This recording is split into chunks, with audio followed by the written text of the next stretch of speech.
welcome po sa ating first semester ngayong taong kasalukuyan sa ating State of Barangay Address. Siyempre, bago po tayo mag-start, magsitayo po tayong lahat para po sa isang maikling panalangin na susundan po ng pambansang awit ng Pilipinas at Caloocan Hymn.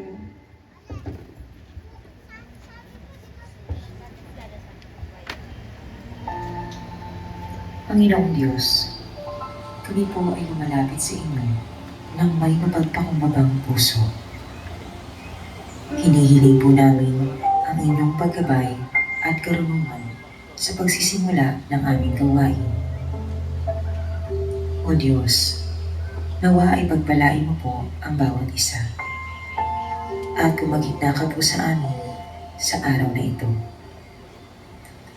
Nawa ang gawain na ito ay maging daan upang kami ay magkaroon ng kalagdagang kaalaman na tutulong sa amin upang kami ay mas lumago at kami ay magkaroon pa ng mas maayos na relasyon sa bawat isa.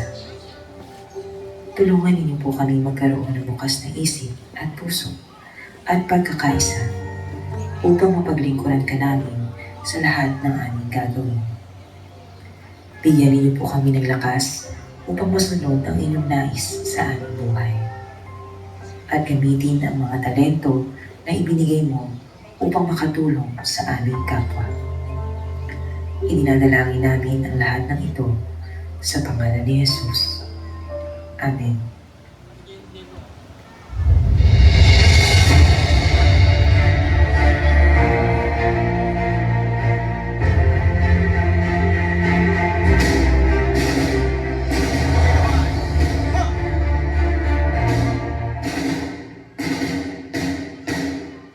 Mga kababayan, ang pambansang awit ng Pilipinas.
po tayong lahat? Okay. Ang ating State of Barangay Address po ay may temang nagkakaisang barangay tungo sa kalinisan, kaayusan, kapayapaan at kaunlaran. Kung kaya't ang Barangay 150 Council po ay nagpapasalamat sa mga nakiisa po ngayon hapon na to sa ating Barangay Assembly Day. Palakpakan naman po natin ang ating mga sarili. Thank you so much po sa paglalaan ng oras. Okay. Okay, to begin po, for our opening remarks, may we call on po ang ating butihing kapitan, Honorable Arnaldo Delgado.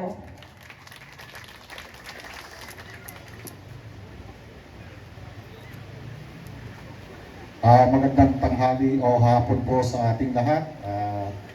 Mapalad tayo dahil pinakinggan ang aking kahilingan ng Diyos. Sabi ko, Lord, sana pahintuin niyo po ang ulan. Tama na yung kanina na pinaspasan niyo kami para maging presko ang pagdarausan ng soba. Ganun pa man, pinagbigyan tayo at pagpapasalamat ako sa mga naririto ngayong hapon na to. Sana manatili ho kayo hanggang uli kasi ang mahalaga ho rito, maipalam namin sa lahat na naririto sa mga kabarangay natin kung ano ba ang objektibo ng ating barangay para sa taong kasalukuyan, kung ano yung mga proyekto, programa na inilaan namin. So muli, maraming salamat sa pagdalo at God bless us all. Maraming salamat, Kapitan Arnel Delgado. Siyempre, for our message of support, tayo po ay binisita. Yan po ng ating mga kagalang-galang. Unahin ko na pong ipakilala from Substation 5 Commander Police Captain Julius Villapuerte. Ayan po. And kasama rin po natin ngayon from OSCA. Ayan, tamang-tama, buhay na buhay ang ating mga gabay at pag-asa rito. Narito po kasama natin Mr. Mike Buot. Ayan. Kompleto na ba? Ayan po, syempre akin na rin pong tatawagin ang presensya po, nandito na po ba, is from Bureau of Fire Protection, Fire Station Commander Benedicto Tudla. Yan, wala pa po pala siya. And from FABJ Connection Representative, kasama rin po natin ngayong hapon, Miss Irene Panopio. Akin pong tinatawagan para po sa konting mensahe. Unahin na po natin from Substation 5 Commander Police Captain Julius Villapuerte.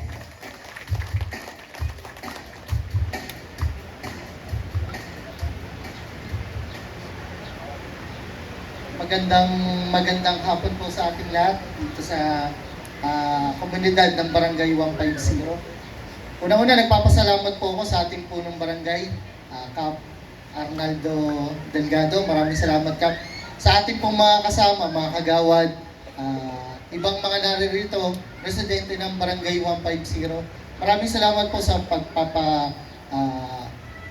imbita sa amin sa hanay ng kapulisan ng inyong Bagong Barrio Police Substation 5. Ako po pala si Police Captain Julius J. Villapuerte,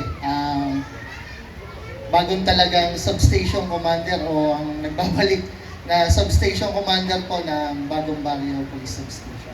Salamat po. Thank you so much, Police Captain Julius Villapuerte. And for our next, hingan po natin ng konting message, siyempre, ang ating OSCA representative. Yan. Bigyan po natin ng palakpak, Mr. Mike Buot. Ang saya ng ating mga senior citizen.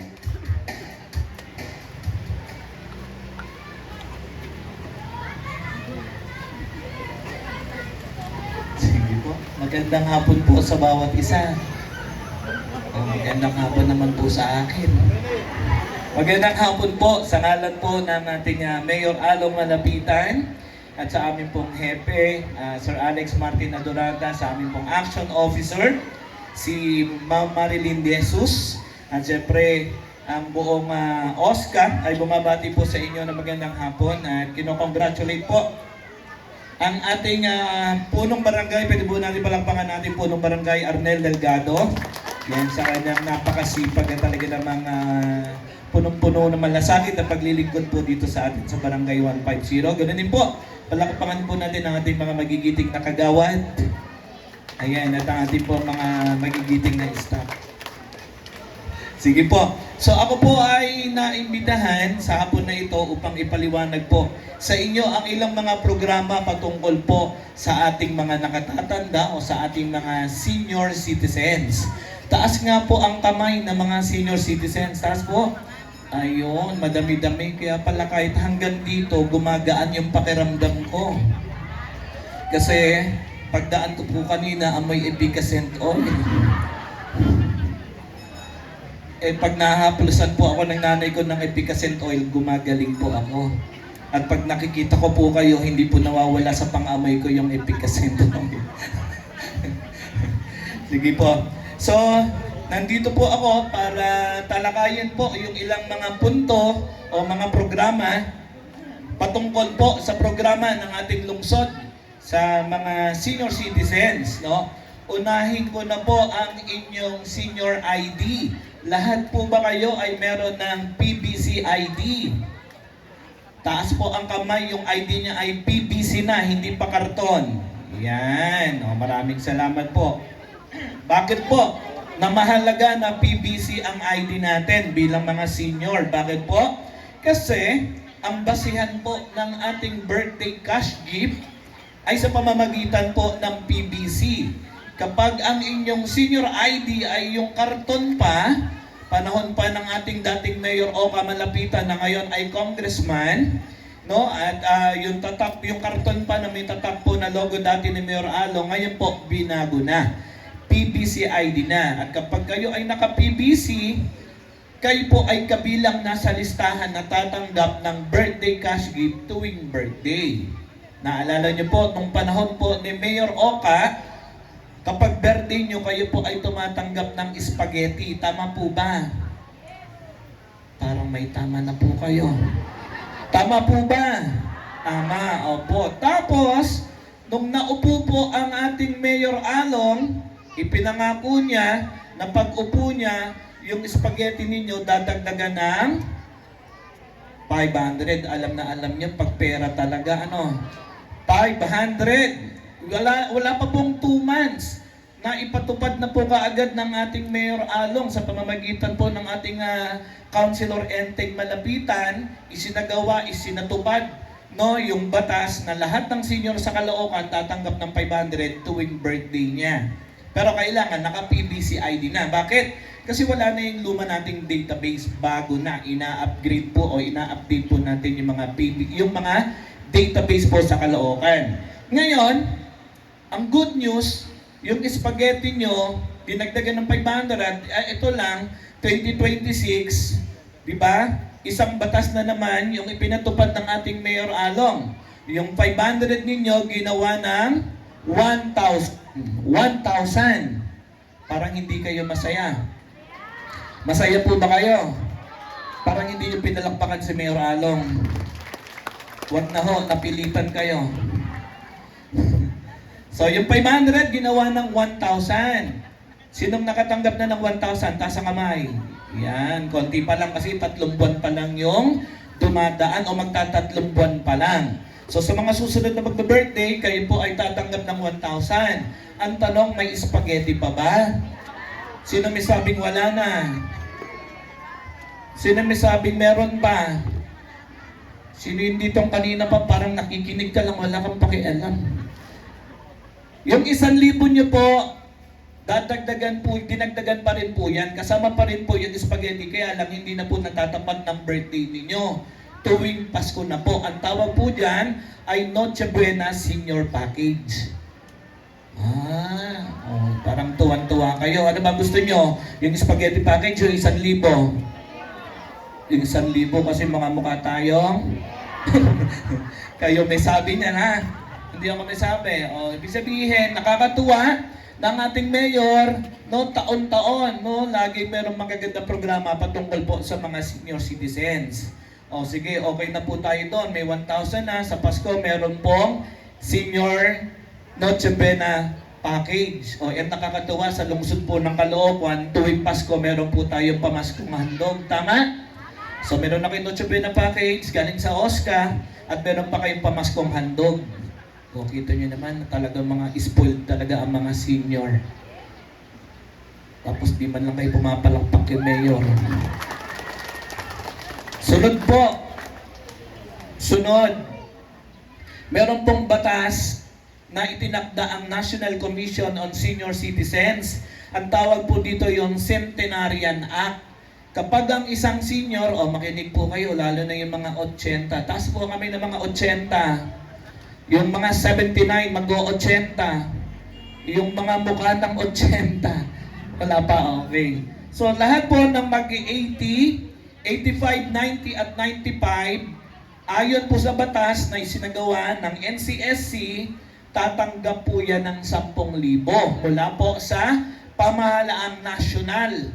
Hindi po lokal ha, national. Kaya po National Commission on Senior Citizens. Kapag si senior nag-80, may 10,000. Pag nag-85, another 10,000. Pag nag-90, another 10,000.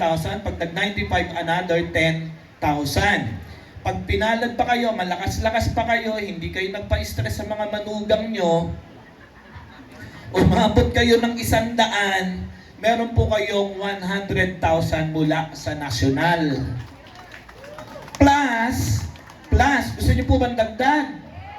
Dati, ang binibigay lang po ni Mayor Along ay 25,000 doon sa 100,000. So, ang total na nakukuha ng senior ay 125. Ang ganda po, nung nakaraan lang, noong February 16, instead na 25,000, tag 50,000 yung binigay ni Mayor Along sa lahat ng nag-100 years old. Kaya, magpalakas po kayo ng husto. Kumain kayo ng gulay. Lahukan niyo po ng lechong kawali. Para manatili pong malakas. Paano mag-apply? So, dapat, kung ikaw ay mag-80, 4 hanggang 6 na buwan bago mag-birthday mo, pwede ka na mag-apply. Dito po sa atin sa barangay, meron po tayong NCS form o yung Centenarian form. Tama, Sek? Meron ano? Hihingi po kayo sa ating napakagandang secretary ng form. Yes, palakpakan niyo naman po ang ating secretary. At syempre, hindi magpapatalo ang ipong treasurer. Palakpakan din po natin. Tres yung body ko. So, form plus, kailangan po niya ng birth certificate. Kung nalungkot na kayo, wala kayong birth certificate. Kasi kadalasan talaga ng mga 80, 85, wala yung birth certificate. Ipinanganak po yan sa gilid-gilid. Diba? Pinanganak sa hilot. Diba? Yung biglaan na lang inilabas. Tapos walang birth certificate, hindi na itala. Pag wala po kayong birth certificate, pwede po ang national ID. Naku, yung national ID hanggang ngayon, hindi pa dumarating sa bahay namin. O ano pang pwede? Pwede po ang voter's ID, pwede po ang driver's license. Ano ka, 18 na ako, magdadrive pa ako. Pwede po ang PhilHealth ID, SSS ID, UMID ID. Wala pa rin? Paano pa tayo naging tao niyan? Pwede po ang birth certificate ng panganay na anak. Huling-huli na po yung marriage certificate nyo. Kung pinakasalan po kayo, ha? Kung niloko lang kayo, wala tayong magagawa. Naintindihan po, ha? Naintindihan po.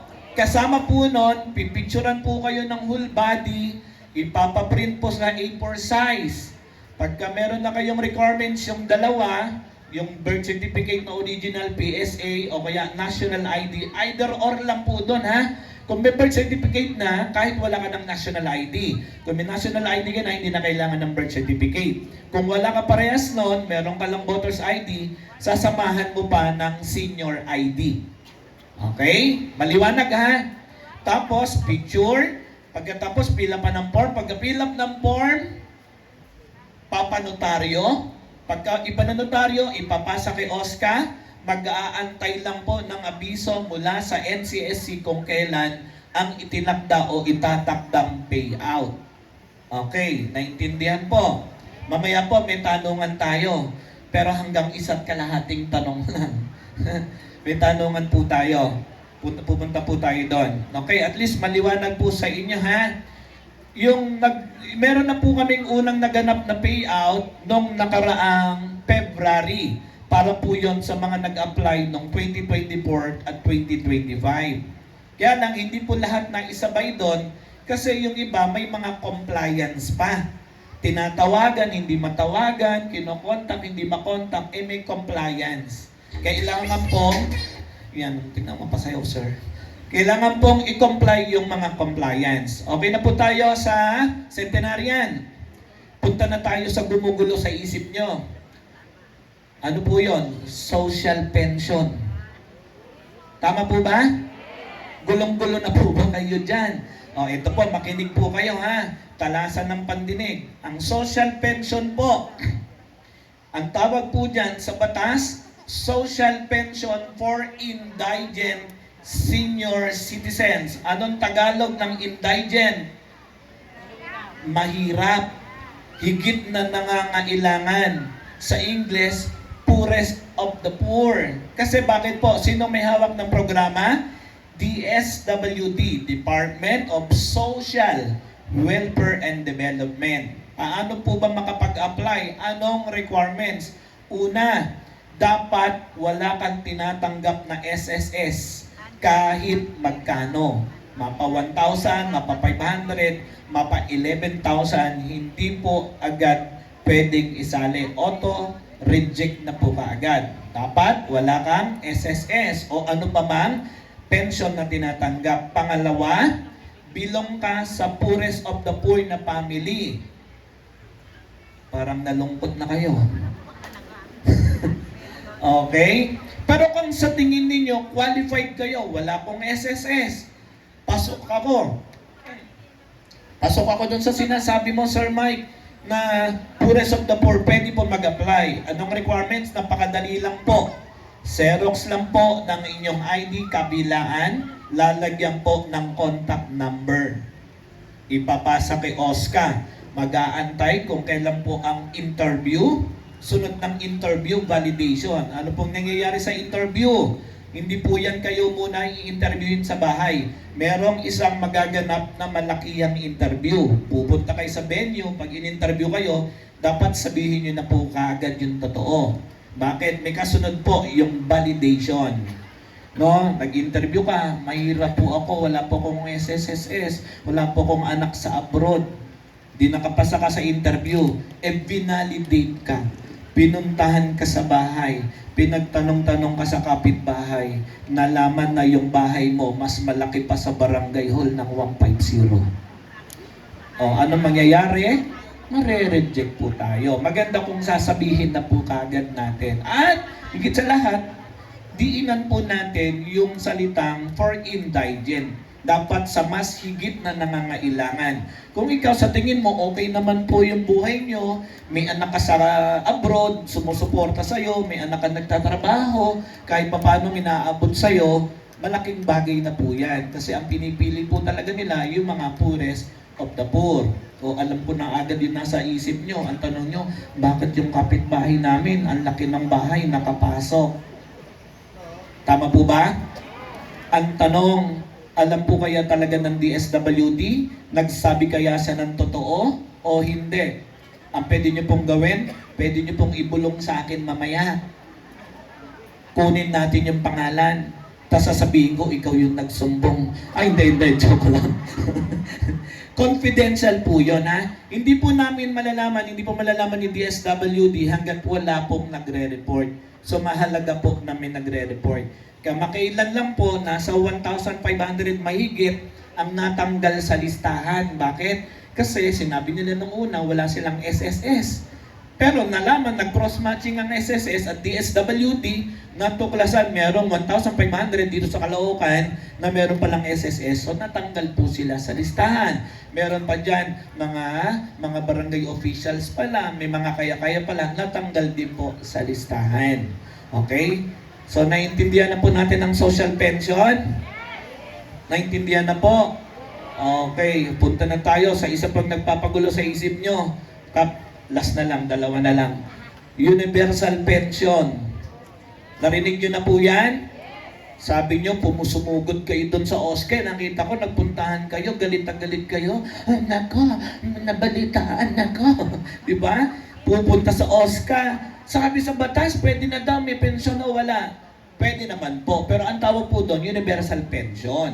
Ang universal pension po, ang sabi po sa batas na yon, mayaman o mahirap, may pension o wala, pwede. Kaya lang, hindi pa siya ganap na batas.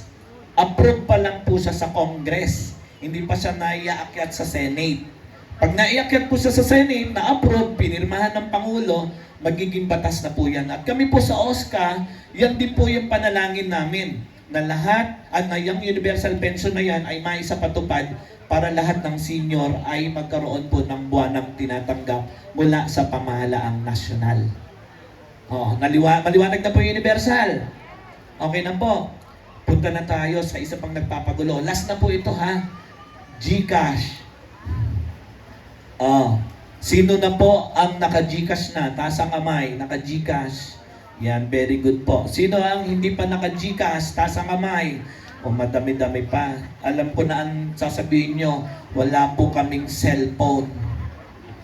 Pwede nyo pong lapitan si Kap. Sasabihin niya rin sa inyo, bumili kayo ng cellphone. Ganito po, nanay ko po, wala pong cellphone at hindi po siya marunong mag-cellphone. Pero dahil may anak po siyang katulad ko, hindi masyadong gwapo pero artistahin, ginawa ko po siya ng GCash account sa cellphone ko po mismo. So yung cellphone ko po, may GCash ako at yung SIM card niya nakasaksak dito, ginawan ko po siya ng sariling GCash. Kaya nung nakaraang September, nung nag-birthday siya, tuwan-tuwa siya kasi hindi na siya pumila. Ang nanay ko po hindi na nakakalakad kasi na-aksidente tumba, nabali yung balakang, hindi na po siya makalakad. Anong gagawin niya? I-wheelchair pa ba siya papunta doon sa payout center?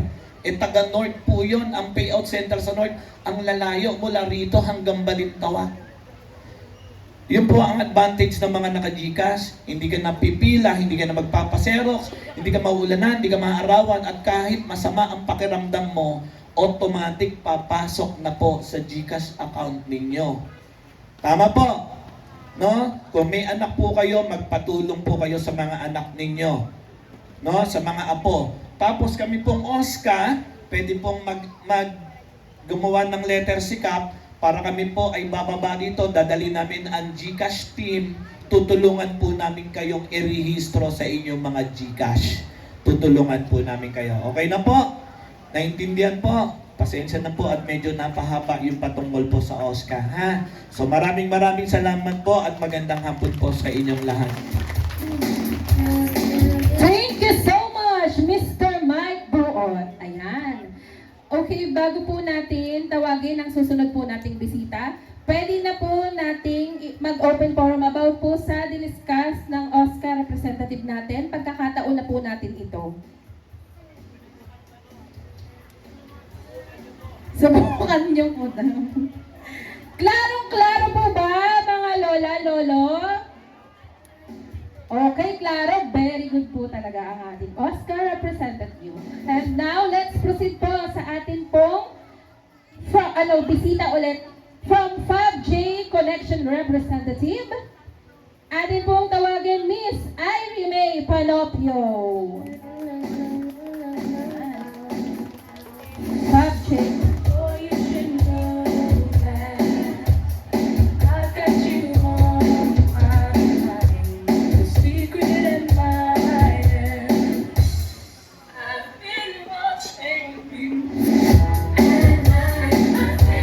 Magandang hapon po sa ating lahat. Kami po ay unang-una nagpapasalamat po sa pag-imbita ng inyong butihing kapitan, Kapitan Arnaldo Delgado. Maraming salamat po. At sa inyo pong masipag na sekretary sa pag-intindi po sa amin. So, kami po ay ang FABJ, Kami po ang marketing arm ng Japan-Philippine Institute of Technology, isa pong paaralan sa Bulacan, at kami po ay nakipag-ugnayan po sa inyong butihing kapitan upang magdala ng isang magandang programa para po sa mga estudyante. So ang aming pong programa ay ang tawag po ay Senior High School Online Learning Program. So ito po ay isang programa na kung saan iniimbita po natin na mag-enroll ang ating mga senior high school student, grade 11 at grade 12. So tayo po ay nadagdagan ng 2 taon. Ano po? Kasi usually hanggang 4th year high school, okay na, pwede na po. Kaya lang po ang ating pong DepEd ay nagpatupad ng K-12 program kung kaya't nagkaroon po tayo ng grade 11 and 12. Ano po ba ang senior high school online program na ino-offer ng JPI? So ito po ang mga estudyante po, hindi na po kailangan lumabas ng bahay araw-araw. So ibig sabihin po, kung kayo po ay may mga anak na gagraduate ng grade 10, so medyo hirap na po kasi araw-araw papasok na naman, magpapabaon si nanay, magpapamamasahe. So ngayon po, itong program na ito makakatulong po sa ating mga estudyante. So ang ating pong pag-aaral ay flexible na. Ibig sabihin, pwede na po sa loob ng bahay. Pwede na po din, halimbawa, dito po may facility po tayo, di ba po may mga ALS tayo. So may room po tayo na pwedeng i-offer dun po sa mga walang internet. Ang barangay po ay may pinaprovide para sa atin. So ito po ay isang quality education. So meron po tayong mga modular learning materials na ipagkakaloob ang paaralan. Ito po ay libre. So yung pong mga gagraduate ng junior high school na may voucher, ibig sabihin po galing sa public high school, ay wala pong babayaran kahit piso.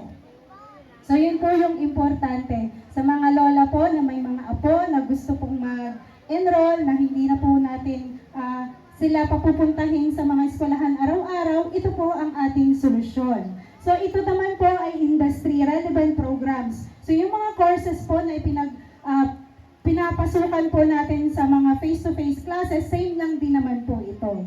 And then ang kagandahan po nito, job ready skills training. So ang JPI po ay nagkakandak ng ganitong program dahil sila po mismo ang nagpapadala ng pwede pong magtrabaho sa Japan. So, ibig sabihin po, kapag nakagraduate po sila ng JPI, golden ticket po nila ang diploma nila. Halimbawa po, nakatapos sila ng grade 12. Hindi pa po nila gustong gamitin yung program para makapagtrabaho sa Japan kasi mag-aaral pa sila. Pero kung sakasakali pong umabot, sabihin nila, pwede ko na siguro mag-Japan na ako. So, pwede naman pong magamit kahit ilang years pa po yung nakaraan, pwede pong balikan ang eskwelahan, dalhin lang po ang diploma, i-inform po na i-a-avail na nila yung internship job program sa Japan. Libre po ito. So kapag po nag-training po sa Philippines, may training din po sa Japan. At the same time, automatic po yun, 3 years initial contract po ang ibibigay na trabaho. Later on po, iisa-isahin ko po yung mga trabaho na pwede po nila pong maging trabaho sa Japan. Ayan po, ito po ay may free Japanese training program din. So bakit po JPI ang pipiliin natin for this kind of program? Experienced educators po tayo. Ang ating pong mga Nihongo teachers ay sobrang gagaling po. Ang ating pong mga teachers para dun po sa mga courses na ino-offer ay sadya pong nagtuturo at lisensyado po ng Department of Education. Ang ating pong learning system ay digitalized na. Ready po para sa ganitong klaseng program. Meron po tayong mga teachers na sobrang interactive sa klase para hindi po maboring. Lalo na po online po ito. Ano po, yung iba dyan, aantokin na. So meron po tayong magagaling na mga teacher. Meron din po tayong mga recorded session para po makapag-review ang mga estudyante. Meron din po tayong tech-enabled learning platform. Naka-ano po tayo dito, naka-platform na po talaga. Doon na po nagsasagot ng module ang mga estudyante. Hindi na po kailangan mag-print. Sabihin, nanay, pahingi pong pang-print. Wala na pong ganon. System na po yun, automatic. And then, both students and parents po yung magbe-benefit. Ang anak nyo po, nasa bahay lang, nakikita nyo, ligtas, walang sakit, at at nakikita niyo po kung paano din sila mag-aral. Ayan po. Sige po, sir. Next. Sorry. Ayan. So ito po yung katibayan na tayo po yung accredited ng DepEd. Meron din po tayong TESDA accreditation para sa Japanese language program. Sige. Yan. So, sino po ba yung mga qualified na pwede pong mag-enroll sa program na ito? So, yung pong mga automatic grade 10 graduate po mula sa public high school, automatic po pwede pong mag-enroll. Meron lang po tayong fifilapan na form, PSA, at yung pong card ng estudyante. Yun lang po. Very simple po. Yung pong mga form ay mga good moral to follow na lang po yun. Ayan. So, yung po namang halimbawang graduate po ng ALS, tsaka PEPT. So, meron po ba ditong mga graduate ng ALS or gagraduate ng ALS ngayon pong grade 10 ngayong taon? Wala po ata. So, kung halimbawa naman po nakagraduate na before, pwede po nating applyan yun ng voucher para free po yung education kung gusto pa pong ituloy yung pag-aaral as long as sila po ay graduate ng ALS at PEPT ng 2016 and above years po. So, ibig sabihin, lahat po ng graduate ng year na yun, pwede po mag-apply for voucher. So, wala pa rin po silang babayaran. Free din po yung PE uniform na ipapadala para sa mga estudyante. Ayan po. And then, halimbawa po, meron kayong estudyante, grade 11, lilipat naman po. Tumatanggap din po ng transferee as long as galing din po yung bata sa may voucher po na eskwelahan. So, ibig sabihin po, kung galing naman po sa private, dapat po yung kanyang school ay Educational Service Contracting Grantees. Ibig sabihin po, ESC grantees po. May mga private school po kasi na may voucher din. So, ibig sabihin, magagamit din po yan ng estudyante. Hindi lamang po sana gagawin natin ay magda-drop out tapos lilipat. Dapat po matapos nila yung grade 11 bago po sila lumipat. Yon. So, nawawala po yung visa ng voucher kapag po ang estudyante ay unang-una nag-drop out. Hindi po tinapos yung taon.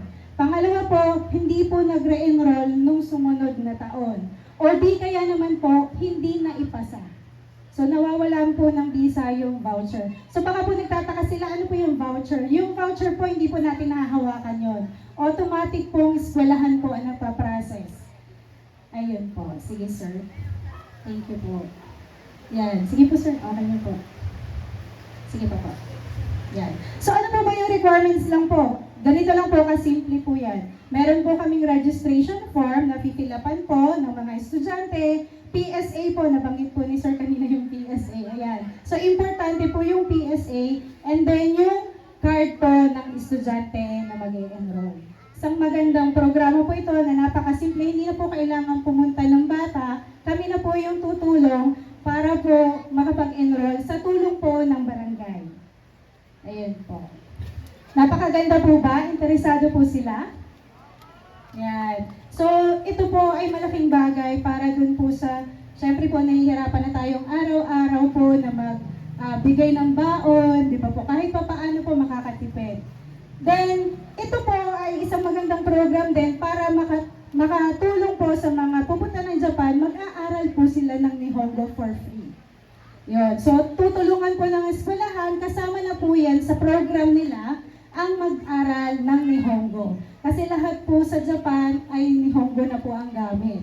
Kaya kahit po sa training, Nihongo rin po yung gagamitin natin. Sige sir, thank you po. Yan, ito po yung mga pwede pong trabaho na i-offer after po nilang makagraduate. Kasi pag-graduate po nila ng grade 12, ilang taon na po sila? 18, ano po? Pwede na po silang magtrabaho. So, ibig sabihin, kung halimbawa ayaw na po munang mag-aral ng college, pwede na po nilang i-avail, magtatrabaho po sa Japan. Meron po tayong mga career for nursing, hotel receptionist, airline staff, cook, fisherman, construction worker, shipbuilder, warehouse worker, lumber worker, train operators, automobile maintenance, truck driver, recycling worker, laundry worker, building cleaner, production worker, farmer, factory worker. So napakarami po. Ang Japan po ay isang high-tech na bansa. So ibig sabihin po, hindi po lahat manual labor yan. kalimitan po ay naka-machines na. So ibig sabihin, hindi po mahirap yung mga trabaho na, of course po, wala naman pong trabaho madali, pero kahit pa paano po magaan para sa mga nagtatrabaho. So ito po yung mga ilan lamang po. At nangangailangan po ngayon ng Japan ng more than 1 million workers. Hindi po naman po kayang i-provide ni JPI lahat yon. Kaya hanggat maaari po naghihikayat para po makatulong din sa family. Pagdating po sa Japan, libre po yung transportation. Ang kailangan po lang nila ay yung meal. Pero sumasahod naman na po sila. Ayan po. Sige sir. So ang klase po nito, every Saturday lang po yung live class. No po, pwedeng nasa bahay, pwede po halimbawa may facility po tayo dito sa barangay, kay CAP. 11 to 4 lang naman po yun. Yung pong Monday, Wednesday, modular na po yun, recorded classes. Nagsasubmit din po sila ng mga activities. So para po ma-maintain po yung quality education, hands-on po ang mga teacher pagdating naman po sa pag-check ng activities ng inyo pong mga anak. Ayan, sige sir. So meron po, ang JPI po ngayon ay merong 4 na campus sa Bulacan. Ito po ay face-to-face sila po ay nagtuturo. So meron po tayo sa Luzon, meron po ito sa San Jose del Monte, Santa Maria at Plaridel, Bulacan. Ayan po. So, ang BINI po, kung yung mga anak niyo po ay fan ng BINI at BGY, dyan po sila naka-enroll. Yung iba pong BINI, naka-graduate na po sila. Ayan. So, napakahalaga po na mabigyan natin ng magandang edukasyon yung ating mga bata. So, nagpapasalamat po ulit kami kay Kapitan, binigyan kami ng opportunity at ang inyo pong Kapitan ay malugod po kaming tinanggap para po maibahagi sa inyo itong magandang program para sa inyo pong barangay at sa mga karatig barangay pa po dito. So, yun po, ipinapakilala po namin ulit ang aming program, senior high school program para po sa inyong mga anak po, grade 11 and 12. Maraming salamat po. Kung may katanungan po, pwede naman po. Ayan. Baka po may gusto kayong itanong or meron po akong hindi na ipaliwanag, pwede na po. Klaro po ba? Klaro po. Sige po, maraming salamat po muli sa inyong lahat. Muli, thank you so much from 5J Connection, Miss Irene May Panopio. And now, ang last po nating bisita, kasama na rin po natin ngayon from Bureau Fire Station. Our Bureau Fire Station Commander, Senior Fire Officer for Benedicto Tudla.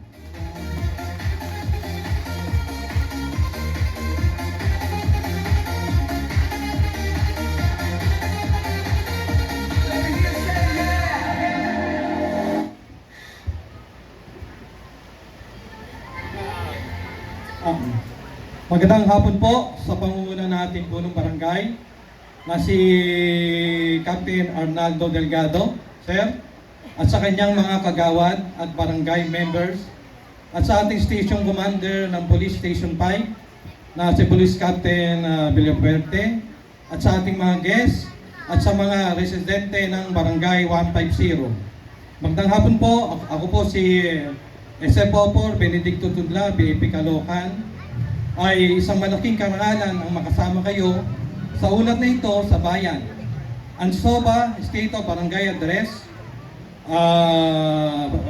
para makita at magawa natin, ito rin ay panahon para pagtibayin ang pagtutulungan para sa mga listats na kinabukasan. Ang tungkulin ng bumbero ay hindi lamang magpatay ng apoy. Ang aming tunay na misyon ay ang siguruhin walang apoy nasisiklab sa ating mga tahanan sa siksik na komunidad gaya dito sa Caloocan. Ang pag-iingat ng isa ay kaligtasan nating lahat. Nais kong bigyan diin ang 3 bagay na mahalaga sa ating ugnayan. Ang BAP at ang Barangay 150 ay isang koponan. Nagpapasalamat kami sa inyong kooperasyon sa tuwing kami ay magsasagawa ng bar drill, bar safety inspection. Huwag nating hintayin ang Marso para maging maingat. Ang pag-check ng mga saksakan, pag-iwas sa out-of-post wiring, at tamang pagtabi ng mga LPG ay dapat nating maging habit. Maging maingat po tayo, Sa buwan po ng Marso, south to north ay nagkaroon na po tayo ng 13 sunog. Kaya hindi lamang po Marso, buwan ng Marso, ugaliin po natin sa bawat susunod na buwan ay lagi po tayong mag-iingat. Dahil napakahirap po ang masunugan. Minsan po hindi lamang po ari-arian, minsan po meron pa pong kasamang bahay, buhay na nagbubuwis sa mapisadang sunog. Huwag po kayong mag-atubiling lumapit sa amin. Kami ay inyong katuwang hindi lamang sa oras na sa una, hindi maging sa pagtuturo ng tamang kaalaman sa fire safety at pag-iingat sa sunog. Nais ko pong magpasalamat sa punuan ng Barangay 150 sa inyong patuloy na suporta sa aming mga programa.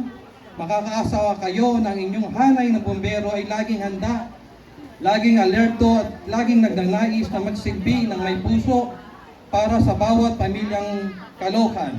Muli po, isang ligtas na hapon at mabuhay ang Barangay 150. Maraming salamat po. Maraming salamat po. Senior Fire Officer 4, Mr. Benedicto Tudla. Ayan. Palakpakan naman po. Ayan. Okay, once again, tinatawagan po natin ang ating Substation 5 Commander from Substation 5, Police Captain Julius Villaferte.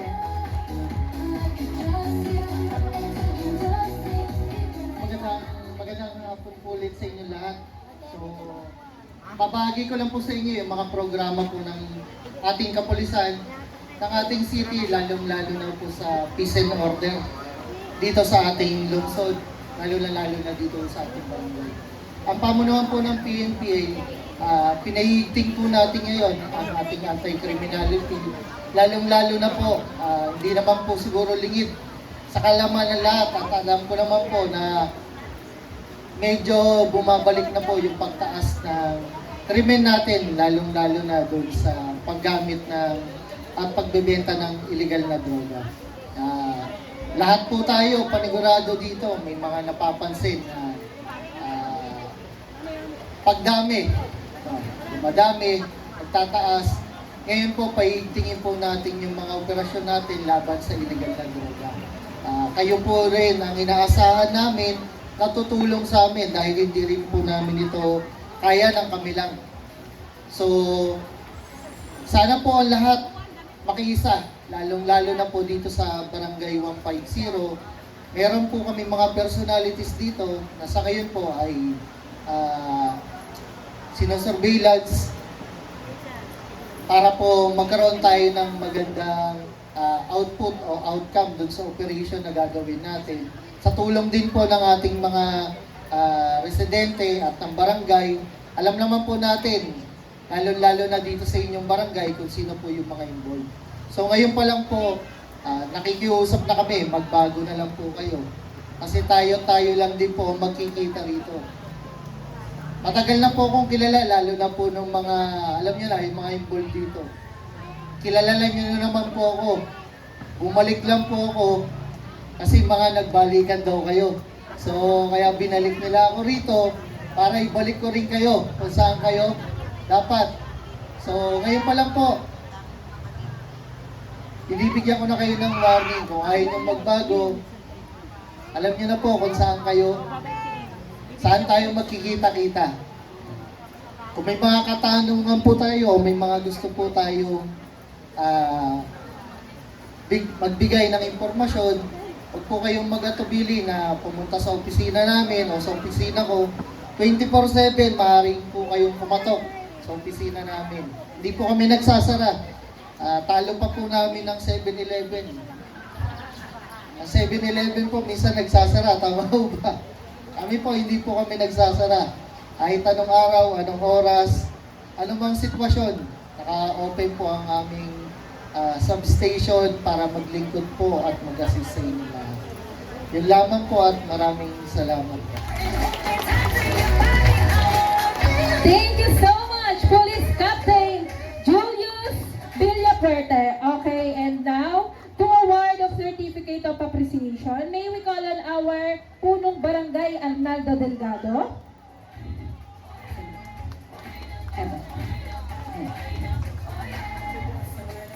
Basahin ko. Sabay-sabay. This certificate of appreciation for her or his invaluable contribution as a resource speaker during the conduct of the Barangay Assembly Day for the first semester of calendar year 2026 on March 7, 2026 at Barangay 150 Hall, given this 7th day of March in the year of our Lord 2026.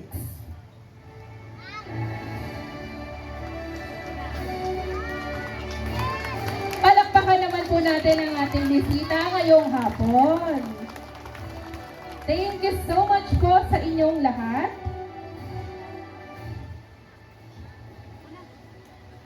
Okay, now, eto na. Siyempre, darating na tayo sa pinaka-highlights po ng hapon nito. Ang ating Barangay Assembly Day na kung saan mag-uulat po ang ating mga barangay official. Ready na po ba kayong lahat? Ay, wala bang energy. Parang hindi po kayo excited.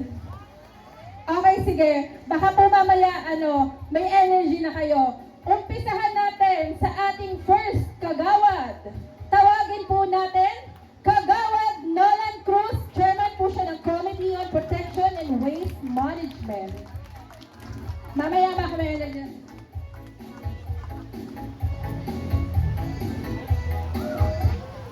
Hello po. Hi. Tapos na po. Ay, ito po. Isang magandang hapon po sa ating lahat po. Para sa mga bisita ko kay Sir Bill, PCP Commander ko, sa BFP, sa barangay staff po, tanod, caretakers, sa mga matitigas na lupon, nandyan po. Mga idol po yan. At sa lahat po na sumasama sa clean-up drive tuwing Sabado, palakpakan niyo po mga senior citizen mo natin. Sisipag po yan. At yun po, panatilihin lang po nating malinis yung ating barangay bilang committee ng Clean and Green, no? At sama-sama lang po tayo para pagdating mo ng panahon ay magiging magandang halimbawa po yung barangay Roque Paisino. Yun lang po. Baka magugutom na lahat eh. Sige po, magandang hapon po. God bless po sa atin lahat.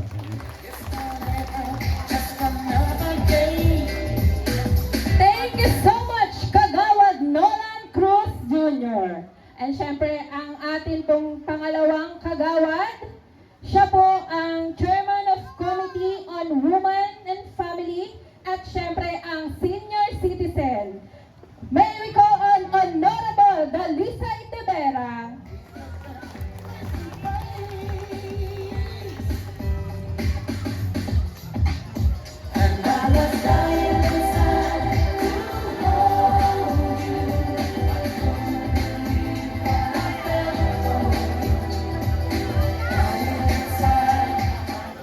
Magandang hapon po sa lahat, lalong-lalo na po yun sa mga kababaihan, mga senior citizen. Umabati po ako ng women ngayong March. Alam niyo po, wala naman ako masabing iba kasi ang mababanggit ko lang yung pong sana po tuloy-tuloy na po yung pakikisama ng mga kabarangay natin, katulad ng mga tuwing Sabado, yung mga senior citizen na tumutulong sa ating barangay. At saka, gusto ko rin pong pasalamatan ang mga tanod na pagkagabi na umiikot kami, yung pong talagang nagsisikap silang pagbawalan ang mga lahat ng mga naka-standby, pero talaga po, minsan matigas ang ulo. Pagkaalis ho namin, babalik pa uli. Babalikan ho uli namin yan. Bagay sa totoo lang ho, hindi naman yan ang committee ko. Pero pag sumama ho ako, talagang napakahigpit ko sa ganyan. Talagang sinisikap kong maalis ang mga nagiinuman dyan. Kahit na magalit sila sa akin. Ito nga ho, minsan nga nakakapagsalita ako ng hindi maganda. At tulad nga ho yung sa amin, pinaganda ni Kapitan ang aming paligid, ang ginawang mga yun ang mga ginawa sa kalsada. Alam niyo po, ang dami po talagang mga salbay. Kasi yung pong aming ginawang gate, natanggal po lahat yung mga kadena. Pero pagka katulad doon dyan, alam ko maraming galit sa akin. Dahil dito po sa may Milagrosa, talaga pong sinisita ko po yan. Nagagalit po ako pagka nakakapagsalita po ako na hindi maganda. Dahil sinasabi ko, ang mga matatanda katulad ko, pag dumadaan po, sasabayan ng jeep, nakakatakot pong dumaan talaga doon. Kaya pasensya na po, lagi kong napapag-initan yan. Marami pa ako napapag-initan eh. At yung pong mga kabataan, lagi po akong nasasama sa DSWD. Yung mga kabataan pong nadadala namin doon. Pero talaga pong wala kaming magawa. Talagang hindi po sila, talagang nakakagawa po sila ng mga hindi dapat magawa, hindi dapat mangyari. Pero naaanuhan po naman namin na madala namin sila para po mapatino namin sila kahit nakakapapano po. Dahil dyan po ako minsan nakatoka. Kasi po yun pong aming sa DSW. Minsan hindi na rin po nakakaten. Kaya kami po, sa tulong din po ng aking kagawad, minsan po kasi ako wala. Siya po ang gumagawa ng aking blatter. Siya po ang tumutulong sa akin. Si Kagawad Kaliso po, siya po ang laging kasama ko. At minsan po, wala rin po si Kapitan. Pag hindi ko po talagang kaya, si Kapitan po talagang napakagaling ni Kapitan. Lahat po talagang nagagawa niya. Maraming salamat po, Kapitan Arnaldo Delgado. Hindi ako nang bobola sa iyo, Kapa. Totoo yan. Sa lahat ng tanod, kailangan masipag tayo ngayon, ha? Ikot-ikot lang. Salamat po. Thank you so much, Honorable Dalisay de Vera. Okay, ito po ang next naman nating tatawagin. Makikita niyo po ito every Monday and Friday. Ayan. Ang chairman ng Committee ng Health and Sanitation, palakpakan po natin, Honorable Gladys de Vicente Calizo. Magandang hapon po sa inyong lahat. Bilang chairman ng Committee on Health, kami po ay nagsasagawa ng BP at locals monitoring tuwing Lunes at Biyernes. Kasama po natin dito ang ating mga DSW. Kami rin po ay nagbibigay ng libreng gamot. Ang mga gamot po ay si Kapitan po ay nagpupondo para pambili ng mga gamot. Yung araw po ng linggo, ako po ang kagawad ng duty. Kasama ko po ang ating mga barangay tanod. Kami po ay tumutupad sa aming mga tungkulin, gaya po ng may mga reklamo, aming pong binibigyan ng solusyon. Tuwing araw ng Sabado, meron po tayong clean up drive. Kasama po ang mga senior at ang mga street sweeper. Dito po sila ay nagwawalis pa ikot sa ating barangay. At ako po ay nakasuporta dito. Umasa po kayo na tuloy-tuloy ang aking serbisyo aking serbisyo sa abot ng aking makakaya. Maraming salamat po. Thank you so much, Honorable Gladys Calizo. Okay, ang next naman po nating tatawagin, chairman po siya ng Committee on Ways and Means, ang ating pong pang-apat na kagawad, Honorable Rodrigo Boy Benigno.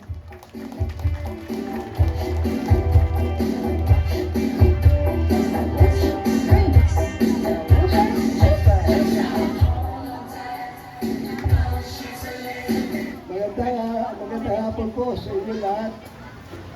Lalo sa mga senior citizen, sa mga lupon, sa ating mga tanod, mga masisipag.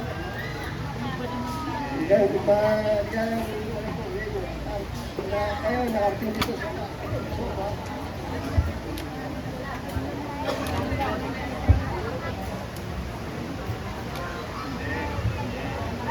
Ngayon gabi ay babahagi ko sa inyo ang importansya ng ways and means.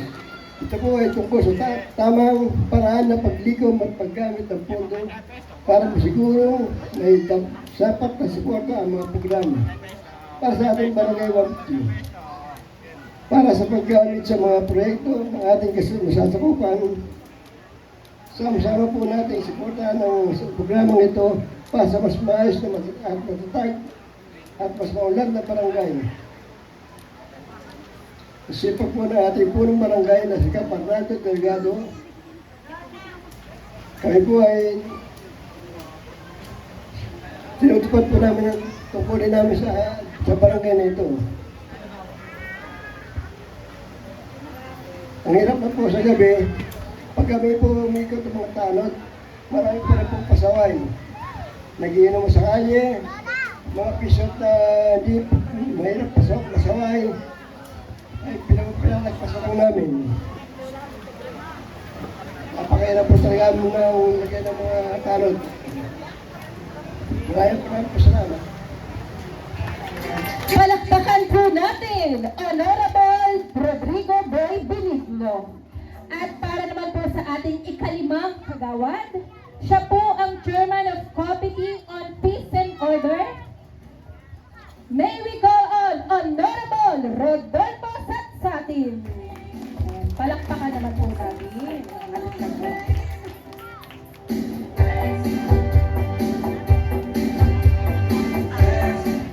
Magandang hapon po sa inyong lahat. Nandito po ako para mag-ulat sa inyo kung ano po yung mga ginagawa po namin tungkol sa peace and order. Marami sa inyo medyo hindi ako kinagagalitan nyo ko. Dahil mahilig po akong manaway. Minsan nakikiusap po ako sa iba, lalo na po yung mga nagiinuman sa public place.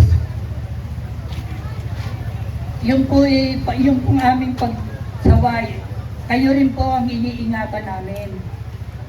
Kapag kayo po ay nahuli at nadaanan ng mga kapulisan, kayo po ay matitikitan.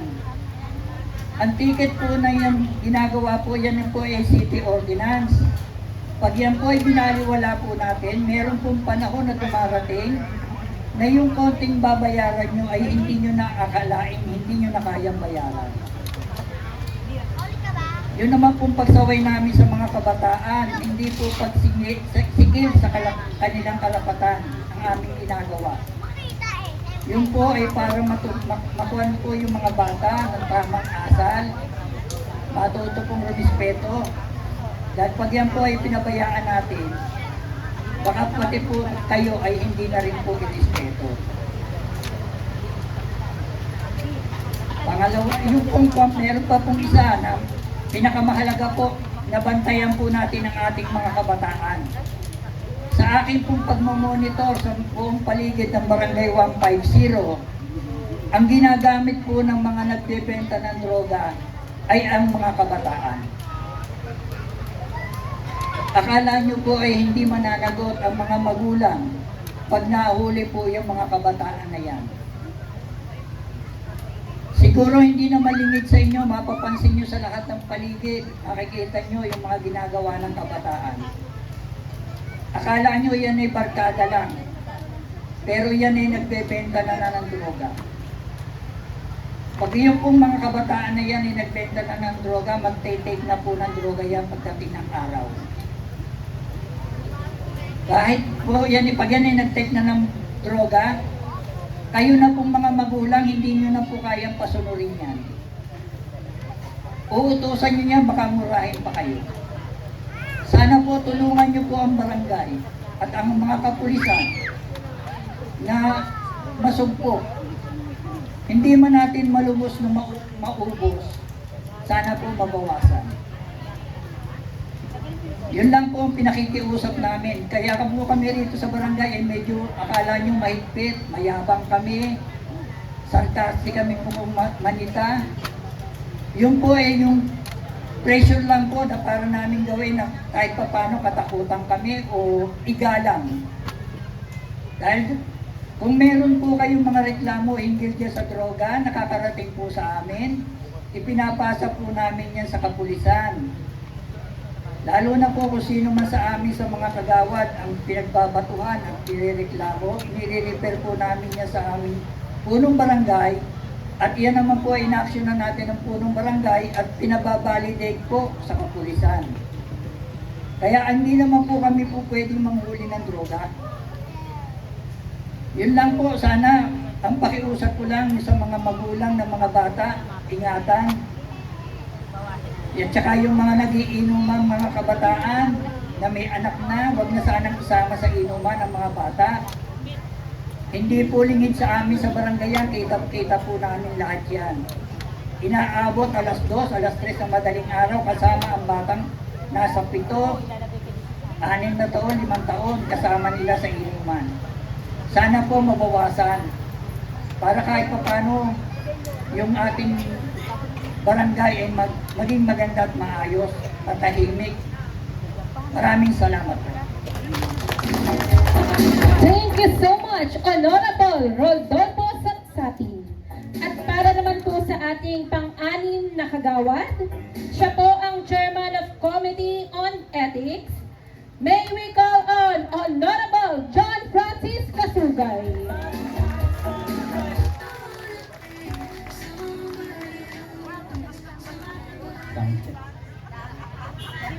Isang mapagpalang araw sa inyong lahat. Sa ating pinakamamahal na punong barangay, Honorable Arnel Delgado, Sir, sa aking mga kapwa kagawad, Barangay Secretary and Treasurer, sa ating mga masisipag na street sweeper, caretaker, BHW and staff, sa ating mga magigiting na barangay tanod, to all Lobons, of course, ang ating mga lolo at lola, sa ating mga bisita, at sa inyong lahat, magandang hapon. Alam ko, napaka-busy ninyo, ngunit binigyan nyo po kami ng oras.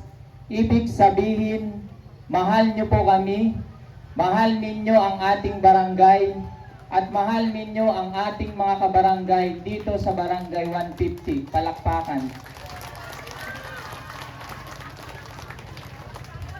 Sa mga hindi pa nakakakilala sa akin, ako po si John Francis Kasugay, ang inyong bagong kaibigan at kasangga sa konseho.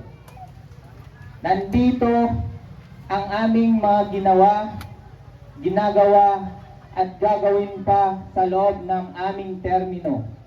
Una, bilang committee chairman ng ethics, ako po ay namamagitan sa mga may alitan, awayan, at saka sa hindi pagkakaintindihan sa loob ng ating barangay nang walang kinikilingan, pinoprotektahan, at patas na pagseserbisyo lamang.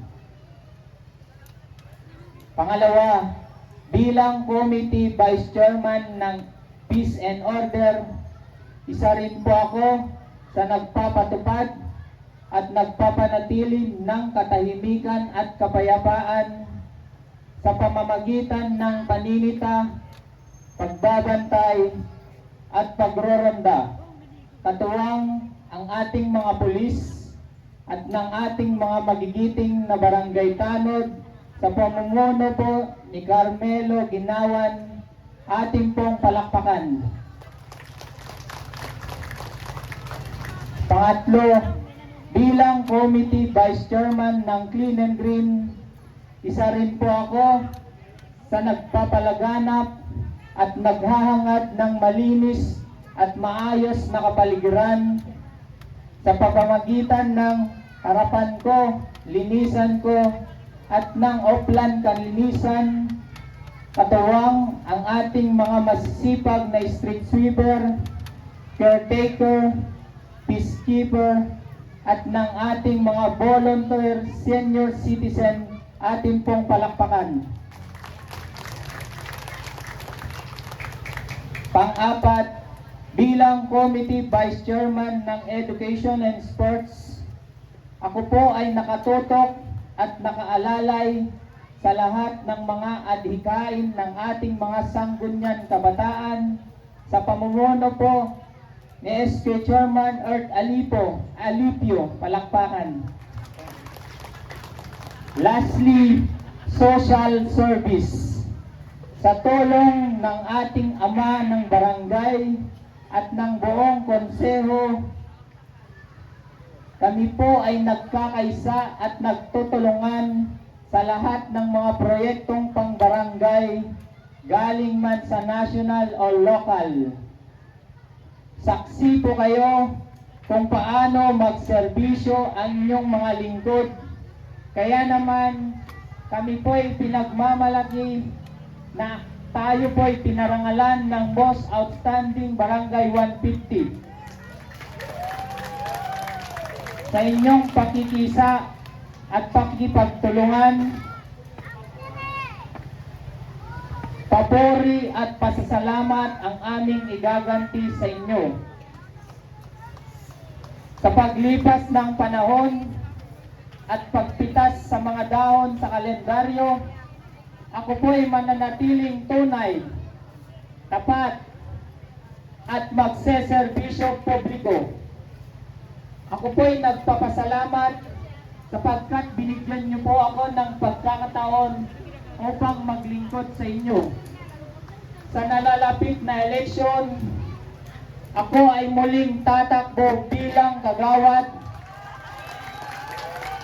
under the leadership of our beloved Chairman Arnel Delgado.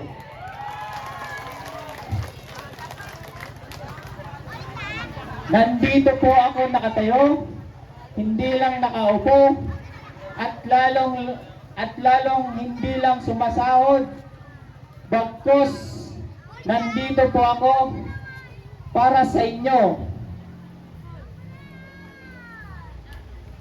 Kaya't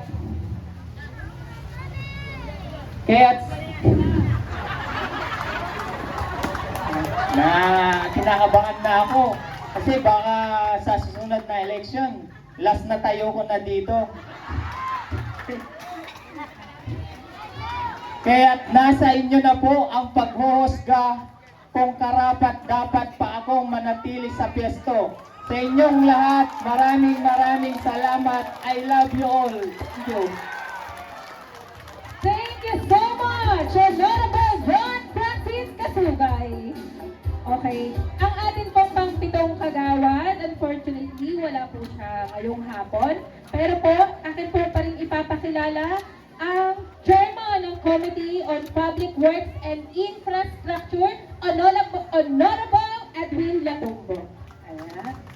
At syempre, para po sa ating ex-officio ng ating Barangay Council, siya po ang Chairman ng Sports, Education, Youth Development. Atin pong tawagin on SK Chairman, Honorable Earth Robin Alipio. Konnichiwa minasan, everyone! Kasi kanina si Ma'am, nag-Japanese kasi, JP. Tawag dito sa PUBG, no? Ayan. Ayan, isang magandang hapon po sa ating lahat. Gising pa po ba kayo? Hep, hep! Hooray! Ayan. Magandang hapon po sa ating lahat, sa ating mga mahal na panauhin ngayong hapon, ang ating Police Captain, Sir Julius Villafuerte, sa ating SPO4, Sir Benedicto Tunda, magandang hapon po. Ang ating OSCA Representative, Sir Pastor Mike Buot, magandang hapon po. At sa ating PUBG Representative na si Ms. Irene May Panopio, magandang hapon po. At syempre po, ang nasa likod po, ang ActiMed, magandang hapon din po sa inyo. Sa ating punong barangay, Cap Arnel Delgado, sa ating mga kagalang-galang ng mga barangay kagawads, sa aking mga lingkod kapwa bayan, ayan ang ating mga sangguniang kabataan members and officials, at higit sa lahat sa ating mga minamahal na mamamayan ng Barangay 150. Muli po, Sa huling SOBA ngayong taon at bago mag-eleksyon, ako po muli ang inyong lingkod, Honorable Earth Robin Alipio, ang ex-officio ng Sangguniang Barangay, ang head committee ng Sports, Education and Youth Development at ang inyong SK Chairperson. Ayan. Isang karangalan po para sa akin bilang inyong SK Chairperson na maibahagi ang kalagayan ng ating barangay at ang mga programang sama-sama nating isinakatuparan para sa kapakanan ng kabataan ng ating komunidad. Ayan. Sa nakalipas na halos 2 taon at mahigit, patuloy nating isinulong ang mga programang naglalayong mapaunlad ang kakayahan at potensyal ng mga kabataan dito sa ating barangay. Sa pamamagitan ng gawaing pang-edukasyon, pangkalusugan, pangkalikasan, pang-sports, ay nabigyan natin ng pagkakataon ang mga kabataan ng Barangay 150 na maipakita ang kanilang talento at aktibong makilahok sa pag-unlad ng ating pamayanan. Sa nakalipas na 2 taon, ayan, akin lamang pong i-report o isa-summarize po ang lahat ng naging projects po namin. Sa nagdaang taong 2024, ang Sangguniang Kabataan po ay nagkaroon ng mahigit 25 projects, programs, and activities. At sa nakalipas naman po na 2025, syempre hindi kami papayag na hindi dapat nating higitan. Kaya po, last 2025 ay nagkaroon po kami ng total of 30 projects, programs, and activities po na isinagawa po natin para po sa progresibong kabataan at aktibong kabataan dito sa ating barangay. Gayon din po, ayan, meron po tayong 3 ipinadala ng Commission on Audit na SASBC na ayon po sa kanilang pinadalang certificate at letter, wala pong disallowances at suspension ang Sangguniang Kabataan ng Barangay 150. At gayon din po sa amin pong pamumuno ay nagkaroon na rin po tayo ng youth organization na tinatawag po nating Likha Barangay 150 Youth Organization. Ayan, nanumpa po sila last December sa ating 2nd semester ng State of the Kabataan Address. At syempre po, bago po sila manumpa, ay sinig po na ayan. Sigurado po namin na sila ay nagkaroon ng maayos na seminar patungkol po sa pagiging leader kabataan po sa ating barangay. At dahil po dito, bunga po ng ating sama-samang pagsisikap, nagbunga rin po ito ng pagkilala at parangal sa ating barangay at sa ating sangguniang kabataan.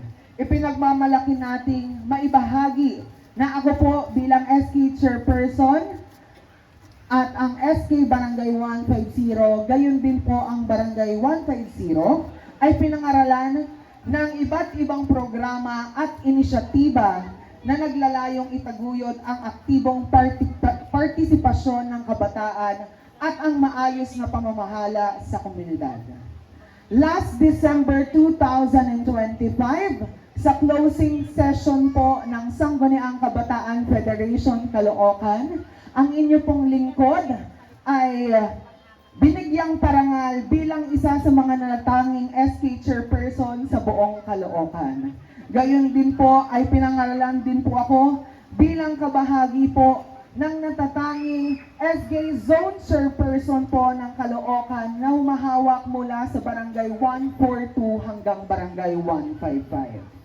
At syempre po ang ating Sangguniang Kabataan ng Barangay 150 ay pinangaralan noong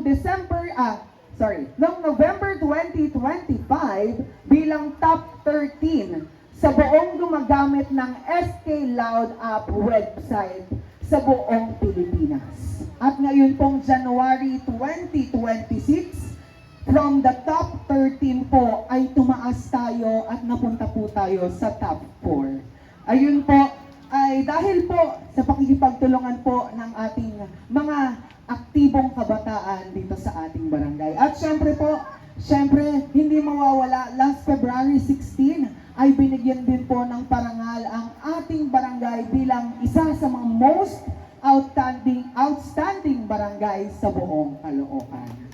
Ang mga parangal na ito ay patunay na ang ating mga proyekto at programa ay hindi lamang nakikita sa loob ng ating barangay, kundi kinilala rin sa mas malawak na antas. Gayon din po sa pakikipag-ugnayan po natin sa mga party list sa Kongreso. Ang inyo pong lingkod ay nanumpa bilang Director of Finance ng FPJ Youth Caloocan, na kung saan po ay isa po kami sa tumutulong po sa FPJ party list na nasa Kongreso. Kung kaya't po magiging tuloy-tuloy na rin po ang pakikipagtulungan ng FPJ Youth Caloocan at FPJ party list po sa lahat ng kabataan dito sa ating barangay. At last December 2025 din po ay naging Certified Caloocan SK Advocate na po tayo for HIV. Gayon pa man, nais kong bigyang diin na ang mga parangal po na aking mga binanggit ay hindi ko lamang tagumpay at hindi lamang po tagumpay ng sangguniang kabataan at ng sangguniang barangay. Dahil ito po ay tagumpay ng buong kabataan at buong barangay 150 na bawat kabataang nakilahok ng bawat mamamayan at magulang na sumusuporta at ng bawat lingkod bayan na naglaan ng oras at pagsisikap upang maisakatuparan ang ating mga layunin para sa ating barangay. Ang mga pagkilalang ito ay nagsisilbing inspirasyon upang mas pagbutihin pa natin ang ating paglilingkod sa ating komunidad. At sa bawat tagumpay po na ating nakamit, lalo rin natin nakikita na marami pa po tayong maaaring gawin at marami pang oportunidad upang mapalakas po ang ating mga programa para sa kabataan at sa ating buong barangay. At habang patuloy po nating pinangangalagaan ang mga nasimulang proyekto, umasa rin tayo na mas marami pa pong makakasama sa pagsusulong ng mga adhikaing magdadala sa Barangay 150 sa mas maliwanag pang kinabukasan. At sa ngalan po ng Sangguniang Kabataan ng Barangay 150, kami po ay taus-pusong nagpapasalamat sa ating punong barangay, sa Sangguniang Kabataan, at sa sangguniang barangay members at sa mga kabataan pong naniniwala at palagi pong sumasama at nakikilahok sa ating mga proyekto. Ang inyong suporta at pakikipagtulungan ang tunay na pundasyon ng ating tagumpay. At ngayon pong darating na 2026, we will only have 6 months left before the barangay and SK elections. Ayan.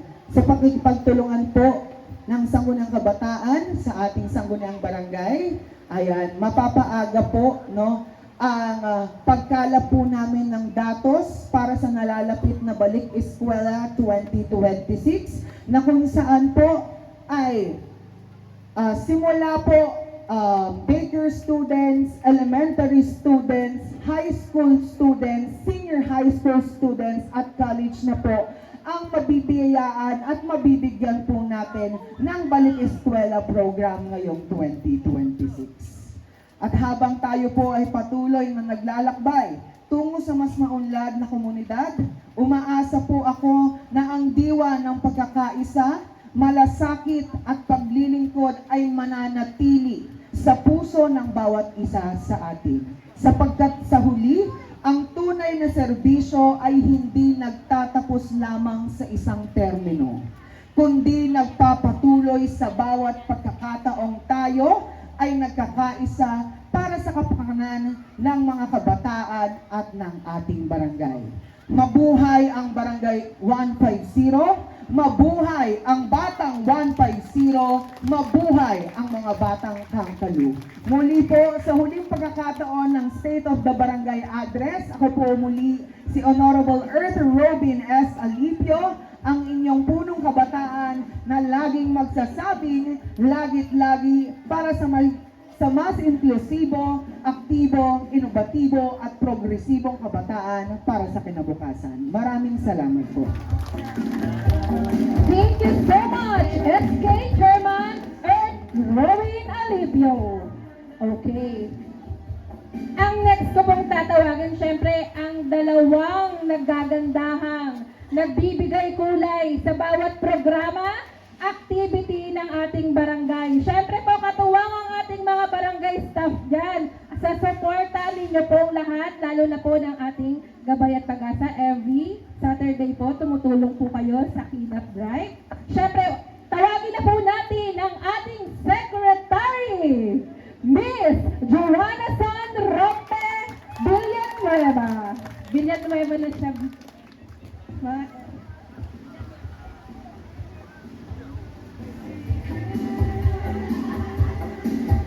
Okay po, thank you po, Agawad. Magandang hapon po sa lahat, mga panauhi po, na naglaan po ng oras at panahon para po makinig at makiisa po sa ating State of Barangay Address. Sa mga senior citizen po, na naglaan din po ng oras, na alam naman namin na ganitong oras ay nag-aasikaso na po kayo sa inyong mga tahanan. Salamat din po sa inyong pakikilaho. Muli po ay walang hanggang pasasalamat po sa inyo sa suporta at patuloy na pakikibahagi sa partisipasyon at sa mga programa ng barangay na talaga naman inyo pong pinaglalaanan ng oras. At ganoon na lang din po ang inyong pagpapahalaga. Ang tanggapan po ng Barangay 150 ay bukas po simula Lunes hanggang Linggo. Lunes hanggang Biyernes po ang opisina po ay alas 8 ng umaga hanggang alas 8 po ng gabi. Pagdating naman po ng Linggo, ay pumapasok po ako ng alas 2 hanggang alas 8 ng gabi. Kaya po kami po, ang tanggapan po ng Barangay 150 ay taus-puso pong sumusuporta at maibibigay po ang aming abot ng aming makakaya para po kayo ay mabigyan ng anumang dokumento na hinihingi ninyo sa aming barangay. At ako naman po ay buong puso na tinatanggap po kayo sa tanggapan po ng Barangay 150. Muli naman po, isang maraming salamat po sa mga senior na patuloy pong sumusuporta pagdating po ng Sabado na talaga naman po hindi ko na kailangan bang tawagin na talagang alas 7 pa lang nandito na po sa tanggapan ng barangay. Pag dumating po ako, magsisimula na po kami. Sabi ko nga po, darating ako 7:30 para 7:30 tayo mag-uumpisa eh. Kaya lang, gusto nyo talaga maging maaga sa maaga eh. So, sige po, bigyan ko kayo. Kaya naman po, sa pangalan po ng ating kapitan, ako po ay taus-puso nagpapasalamat sa inyo po walang sawang suporta. Ganon din naman po, sana naman po, ako po ay nagpapasalamat sa walang sawang suporta ninyo at sana po ay makilahok, makialam at makibahagi po tayo sa lahat po ng programa ng Barangay 150. Isang magandang hapon po sa ating lahat. Thank you so much, Barangay Secretary Joanna San Roque Villanueva. Okay, and eto po, atin din pong tawagin ng Ingat Yaman ng Barangay 150. Tawagin na po natin at palakpakan, Miss Rowena Tan Flores.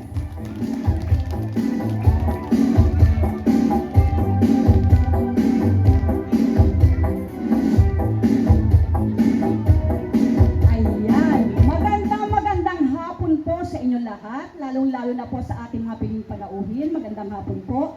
Okay pa po ba mga residente ng Barangay 150? Sigaw po! Pwede po bang hilingin na itaas sa mga kamay kung okay pa po kayo? Ayan, Sir Mike, alam mo na, maraming supply ng efficacy. Kasi kayang-kaya pa eh. Mainit po ba ang panahon? Mainit po. Gusto niyo po ba painitin pa namin mamaya? Mamimigay po kami ng parapol. Kaya naman po iipalalo ang inyong hapon. Pero totoo po yon na ngayon po ay official nang diniklara ang panahon ng tag-init o ang tinatawag na summer season. At ito pong summer season ay may dulot din pong sakit. Kaya naman po paalala po sa ating lahat na lagi po tayong uminom ng maraming tubig para po maiwasan natin ang dehydration, lalong-lalo na po sa inyo sa mga sangay ng ating senior citizen at sa mga kabataan, sa inyong mga anak at sa inyong mga apo. Tama po ba? Okay. Ngayon po, gaya po nung nabanggit ni Kagawad Francis at ni SK Earth, ako po ay personal na bumabati sa inyong lahat o para sa ating lahat. Congratulations po sa ating lahat dahil tayo nga po ay napasama at napili para sa most outstanding barangay para sa lungsod ng Caloocan. Palakpakan po natin ang ating mga sarili. Ayan po. At ito po, syempre, ay dahil sa pangunguna ng ating butihin, masipag, at magandang lalaki na asawa po ng ating kapitana na walang iba po kundi si Kap Arnel Delgado. Palakpakan po natin si Kap Arnel. Ayan. Muli po, maraming salamat po, lalo na sa hanin ng mga senior sa pagpunta nyo po dito, sa pagbibigay nyo po ng oras. Alam nyo po yung ating pong, kayo po kaya pinapasalamatan ko kasi hindi lang po sa amin sa barangayan, kundi kayo po ay kabahagi nitong parangal na natanggap namin. Ito po ay dahil sa inyong pakikipagtulungan, pakikipagkaisa, pag-unawa at higit po sa lahat ay respeto para sa mga gawain po dito sa barangay. Kaya naman po makakaasa po kayo na mas marami pa at mas magaganda pang proyekto at programa na nakalaan po para ngayon sa taong to ng 2026. Okay, muli po, ako po ang inyong tres. Hindi po 2, hindi po 4, kundi 3 po. 3 Wentan Flores po. Huwag niyo pong kalilimutan, hindi po ako tatakbo, treasurer lang po ako. Okay po? Kaya maraming salamat po at God bless po sa ating lahat. Okay, thank you so much, Miss Rowena Tan Flores. Okay. Ayan na, narinig na po natin silang lahat at syempre, may isa po tayong inaabangan, tama po ba? Okay. Syempre, wag na po natin patagalin, mukhang kanina pa po kayo naghihintay sa kanya. Atin pong palakpakan ng ating butihing kapitan, Honorable Arnaldo Delgado. Ay, salamat, nakapagsalita rin. Para na ako nabuburo dyan eh. Anyway, maraming salamat po. Gaya ng mga sinabi ko natin kasama rito. Salamat sa oras at panahon na inilaan nyo sa pagkakataong ito na marinig ang mga programa ng ating barangay. Bago ako magpatuloy, nais ko lang pasalamatan ang presensya ng mga guest speaker natin mula sa Substation 5 ng Bagong Baryo, si Police Captain Julius Villapuerte. Maraming salamat pare sa pagtalo. At ang ating Substation Commander naman ng Bureau of Fire, si SFO4, Benedicto Tudla. Sir, good afternoon po. Maraming salamat. At ang kinatawa ng senior na natuwa kayo kanina, nakita ko yung pagkaaliw ninyo. Kay Sir Mike Buot, isa rin po siyang pastor sa mga hindi po nakakaalam. At syempre, yung presensya po ng mahalagang programa na ibinanggit kanina, yung mga Irene Panopio na napakalaking bagay po sa mga estudyante po na magtatapos ng high school, patungo sa senior high. Ma'am, maraming salamat po sa pagkakataon. Makalipas po ang 5 buwan na pagharap sa inyo nung nakaraan, nag-ulat po ako kung ano yung mga mangyayari sa ating barangay. Hindi ko naman po kayo binigo kung ano yung mga sinasabi natin paninindigan dahil syempre, lahat naman ng desisyon at lahat naman ng plano nagsisimula sa punong ehekutibo. At ako po yun. Sa tulong po syempre ng sanggunian ng ating barangay, nagkaisa kami na magkaroon ng mga makabuluhang programa at proyekto. Isa na nga po rito yung mga senior citizen, no? Parating kayong nababanggit, ano? Parang napaka-special ninyo. Kamakailan lang nakatanggap kayo ng 5 kilos of rice. Aminin ko sa inyo, hindi ko naman lihin yan na bagamat kulang ang pondo, pinilit nating punuan para yung pangakong binitawan natin mapanghawakan ninyo at maging totoo. At itong taon na to, gaya ng pangako ko ulit, nagsabi naman ako sa inyo na dadagdagan natin. Bakit ba kailangan dagdagan? Ang dami nyo na eh. Ang dami nyo ng senior, dagdag pa ang mga PWD. Hindi ho kasi pwede na senior lang ang ating titignan. Kabilang din po sa programa na yan ang mga PWD, bagamat walang kumakatawan ng maayos, pero meron naman tayong tinalaga kasi ang problema ho sa kasalukuyan, may mga residente tayo na kinakategorya ang sarili nila bilang PWD, pero wala naman ng sapat na batayan na may papakita para may kategorya silang ganon. Pero gaya nga ng sinasabi ko, kapag physical naman hong nakikita, ibibilang po natin. Ngayon o, i-announce ko sa inyo para wala na hong lihim-lihim.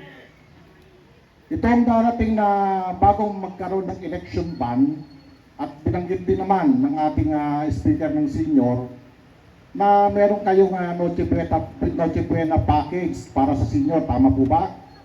Ngayon o, aagahan ko ang pamibigay para sa inyo. Kung dati 5 kilong bigas lang, nasama natin ang pang-ulam. Kaya lang, hindi yung manok yung pinagbulan ng manok, itlog. Isang tray na itlog at 5 kilong bigas ang matatanggap po ng bawat isang senior, regardless kung ilang kayo dyan sa bahay nyo. Ang mahalaga lang na ating babatayan dito yung IP na naka-address po sa Barangay 150. Paumanhin sa mga naninirahan dito sa ating barangay na ipinipilit. Nandiyan naman po ako nakatira, Kapitan. Kung gusto niyo po rito mapabilang sa mga programa ho ng ating barangay, magpalipat na po kayo. Parang sa ganon, yung account po namin, sakto po. Kasi ang hirap naman nun, hindi ko naman sa sinasabing baka magulangan kami ng senior. Kasi meron naman ng mga barangay talaga naglalaan din ng pondo. Kung magbibigay ako rito, baka hindi ko na mapagkasya at mabawasan pa yung tamang serbisyo para sa inyo.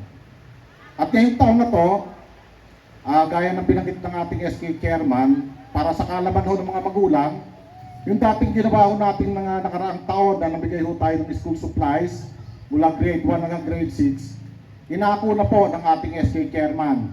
Dahil sabi niya, kaya naman daw ng pondo na manggagaling po sa kanilang SK Fund. So palakpakan po natin ang ating SK Chairman para sa inisyatibang yan.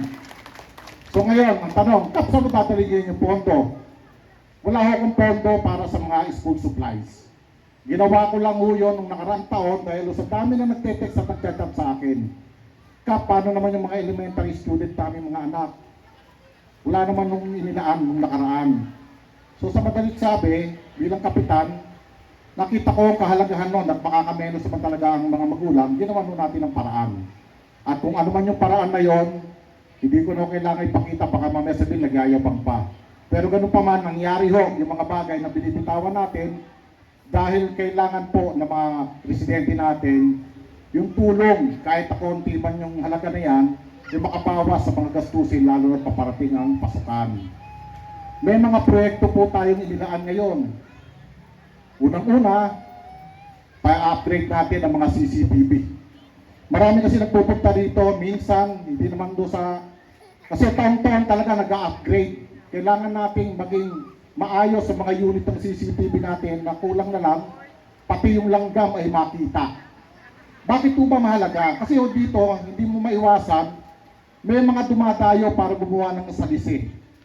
Papasok sa isang bahay, magnanakaw. Akala tuloy ng kapitbahay, kabilang yun doon sa tirahan na kung saan sila naninirahan. Pero yung pala'y nagnanakaw na. So sa ganung paraan, madidetermine natin yung pagkakakilanlan ng kung sino man yung tao na yan.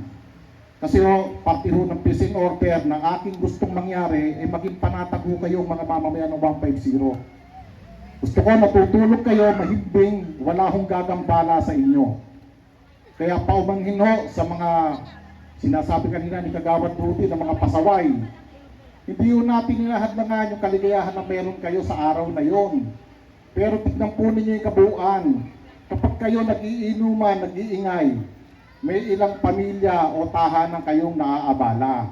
Huwag po sanang abutin pa na magreklamo yan sa 911 at saka kayo pupuntahan ng pulis at sasabihin na naman, grabe naman si Kap, birthday lang, hindi pa mapagbigyan. Pinagbibigyan naman kayo, kaya lang, huwag lang po tayo masyadong abusado. Huwag lang po tayo masyadong, parang akala natin yung okasyon ninyo, kabilang ng kapitbahay ninyo. Minsan sila huy nagre-reklamo. Baka ako kasi hindi yung nabibigyan ng handa. Kaya tuloy nare-reklamo kayo. Pero kaya mo sinasabi ho natin napakasimple lang naman. Matuto lang tayong rumispeto sa kapwa natin kung saan tayo naninirahan at 100% magiging patiwasay ang ating paligid. Wala naman tayong ibang hangad dito. Hindi naman tayo kailangan na nandito para magyabang lang sa inyong harapan at magbida ng mga bagay na hindi naman namin ginagawa. Ang akin lang kung meron man kaming nasasagasaan sa mga programa na ginagawa para sa katiwasayan, hindi yung intensyon na personalin kayo. Yung po'y bahagi ng trabaho. Dahil kung hindi naman kami magtatrabaho, magmumukha naman kaming palamuti rito sa barangay. Napakasakit pakinggan na sumusweldo kami nang hindi naman namin kayo napagsisilbihan. Kaya ako naman, sinisiguro ko sa inyo na bawat sentimo na tinatanggap po namin dito, kapalit po nun ng talaga namang serbisyo na hindi naman kailangan ipagyabang kundi alam kong nararamdaman ninyo. Ano pa ho ba ang aasahan natin sa taong ito? Nung nabanggit ko noong nakaraan, maayos lang ho yung pondo na isinumitin namin sa Sangguniang Panglungsod, yung pong 4-in-1. Ulitin ko, para na naman sa senior yun. Kasi bakit po ba? Gaya nga na sinabi ng ating kaninang resource person mula sa OSCA, mahalaga na pahabain ang buhay para makuha yung mga benepisyo galing sa national. Kaysa naman dinadala lang ito saan-saan ng mga maleta. Ito ba? Na binubulsa lang. Kung nakalaan para sa inyo, makuha ninyo. Ngayon, ano po yung binabanggit ko na pinangako ko sa inyo? Yung 4-in-1 po. Yung pagkuha ng inyong sugar, yung inyong uric acid, triglyceride, saka hemoglobin. 4 po yun. Ngayon ang tanong, kapag di pa natin implementa, hindi yung kasi birong halaga ng bawat kit na yon. Pero makakaasa kayo, maaprubahan lang ko yung pondo, ipapabid po namin yon at 100% i-announce natin publicly para ma-avail ng mga senior citizen. At ito yung mangyayari 4 na beses sa loob ng 1 taon. Ibig sabihin, every 3 months po isasagawa. Halimbawa, mataas po yung inyong mga resulta ng kita doon sa kit na yon. Gagawan ako ng bahala na ng doktor kung resetahan kayo. Pero hindi ho tayo doktor. At least kayo, sa bahagi ninyo, ma-aware kayo na mataas na pala ang inyong mga cholesterol, uric acid. So ano ibig sabihin? Bawas-bawas na po ng pagkain ng mga laman loob. Dahil delikado nga po sa kalusugan. So isa pa lang po yun sa bahagi ng mga binabanggit ko kanina. Ito pong kahabaan ng malolos, karagdagan na rin po, may mga nananalbahi ho tayong mga, hindi ko alam kung residente ba o galing sa ibang barangay na hindi natutuwa na may dinadaanan kayong matinok. Hindi ko alam kung akala nila yung bilog sa ibabaw ng bakal na yon ay purong stainless. Magtakin yung pinagtsatsagaan nilang lagariin at tanggalin. Ang lobo no simento. Paano nilang babaklasin yung plancha na nando sa loob? Ang point ko po ganito, pinapaalam ko po itong bagay na to, baka sakali naman nung maging katuwag namin kayo sa pag-uulat sa amin na meron palang nananalbahi. Kasi minsan hindi ko naman kayo dipintasan yung mga tanod natin. Minsan nakakaligtaan nilang tingnan na kailangan palang bilangin yung mga bilog o bollard na nakalagay dito sa Malolos, sa Milagrosa at sa Katarungan. Hindi yung ginawa yan ng ating barangay, ng aking pamumuno para maging display lang. Ano ba objektibo nun? Pinanggit ko na po nung nakaraan yan. Meron na akong senior citizen at isang anak niya o apo niya na dumaraan dito sa Malolos. Kung wala ho bangketa na madadaanan, mababangga ho yan ng motorsiklo. Kaya pilit po namin pinaglaban yan ng pakinabangan ng mga bangketa na ibigay para sa tao. Hindi ho ginawa yan para mamerwisyo, kundi yung mga abusado, na hindi makontento sa space na meron sila, sinasakop pa ang mga bangketa, abay mahiya naman.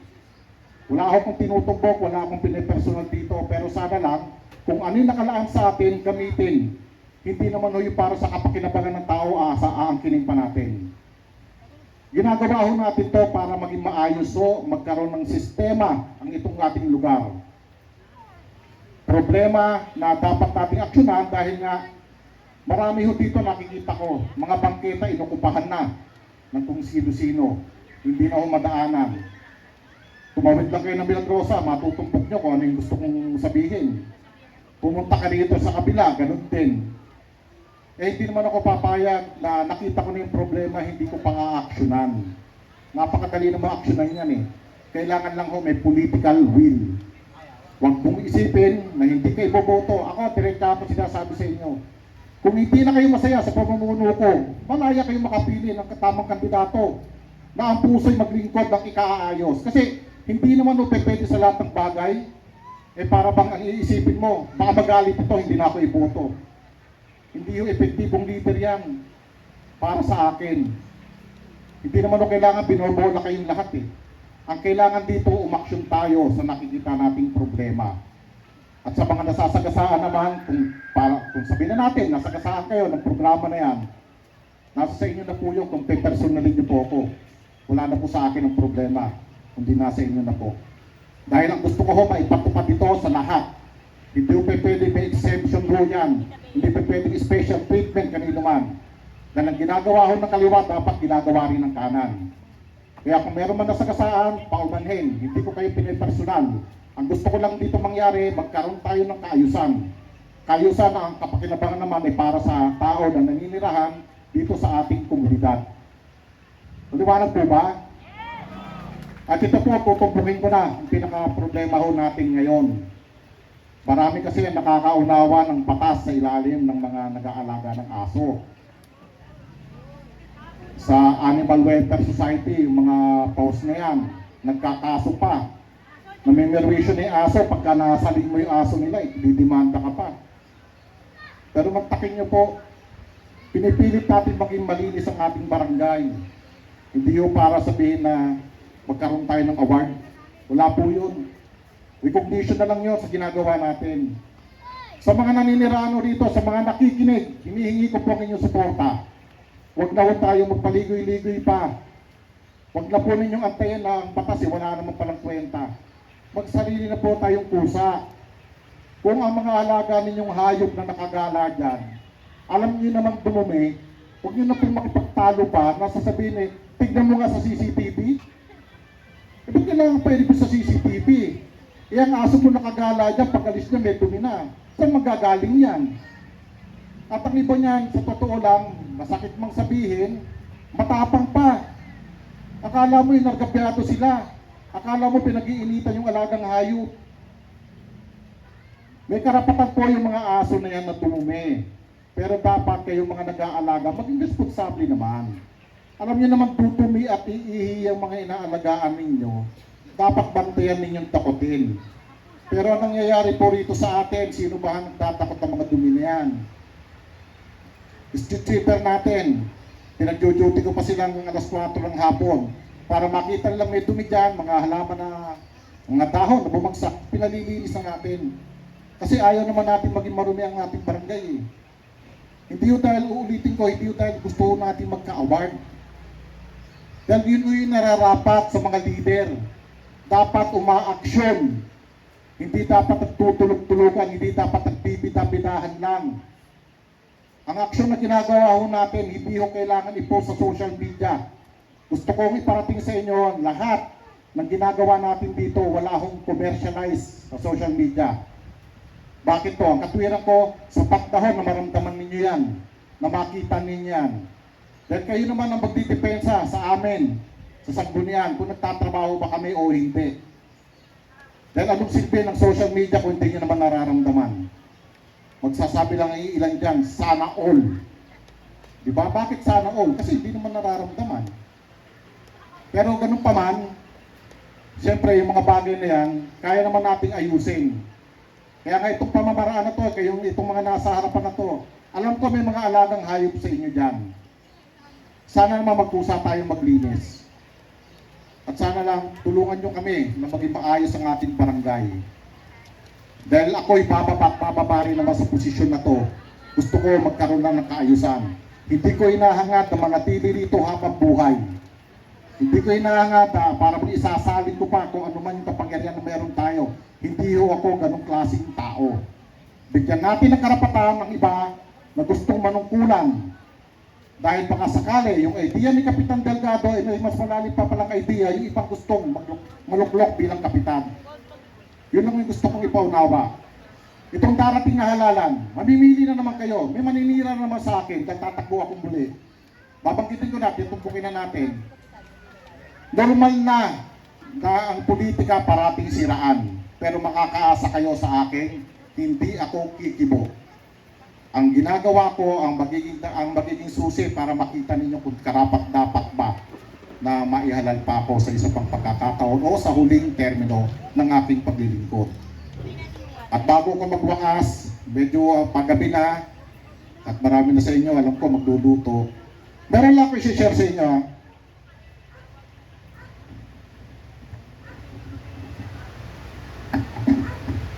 Hindi ko ito walang ipakita sa inyo. Ito ay nakamit natin noong unang termino ko bilang kapitan. Outstanding barangay. Bakit po ba nakakamit itong outstanding barangay? Dahil po ba sa barangay chairman, sa barangay council? Hindi po. Sa pakikiisa po ng lahat ng mamamayan. Hindi po natin kaya to na kami-kami lang. Kaya nga ho, yung panahon na binigyan tayo ng award na to, hindi ko akalain na mapapasama dahil ang dami yung barangay na deserve. Pero ganun pa ba siguro, nakita ng lokal na pamahalaan, ganun din ng DILG, na kailangan papurihan ang mga tao na talaga namang naglilingkod na maayos dito sa ating barangay.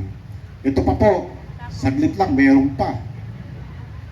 Ito po yung binabanggit kamakailan lang na nakuha natin. Binabanggit ito ng mga kasama nating kagawad na noong February 16, nakamit po natin ng most outstanding barangay. Okay? Inaalay ko po itong lahat sa inyo. Bakit? Sa pakikisa po ninyo na maging maayos itong ating barangay. Binalidate tayo ng DILG. Pinuntahan tayo rito kung ang report ba ni Secretary ay tugma sa nangyayari dito sa ating barangay. Nakita nila na ang kaayusan dito ay totoo. Wala nagsabi na linisin nyo muna yan kasi may darating na DILG. Wala pong nag-ulat ng ganon. Kasi yung ginagawa ho natin, sabi ko nga ho kanina, hindi ho natin kailangan gawin ng papalakbunga lang. Gawin natin para sa kaayos ng lahat. At dahil dito, na-validate ng DILG yung kaayusan na yan. At salamat po sa lahat ng naninirahan sa kahabaan ng KKK at kapayapaan, nakamit natin itong most outstanding barangay na pinagkaloob po kamakailan lang. Out of 193 barangay, 15 po kaming pinarangalan. At ang iba po rito yung malalaking barangay pa. So, bago ako bumaba at magtapos, nais ko sanang pasalamatan ng bawat isa sa inyo, lalong higit senior citizen na naman. Alam niyo bakit? Binanggito nila kanina, every clean-up drive na trabaho dapat ng mga street sweeper at ilang mga residente natin, kayo yung nangunguna. Kaya labis ang pasasalamat ko sa pamunuan at sa grupo ng Gabay at Pag-asa sa pamumuhunan ng inyong presidente, Leonora Castillo at mga opisyalis po. Maraming salamat po. Itong parangal na to ay alay ko sa inyo at maraming salamat sa darating na mga panahon. Hangad ko na maging matiwasay at maayos ang ating barangay. God bless us all po. Thank you so much, our Barangay Captain Honorable Arnalda N. Delgado. Ayan. So okay pa po ba ang lahat?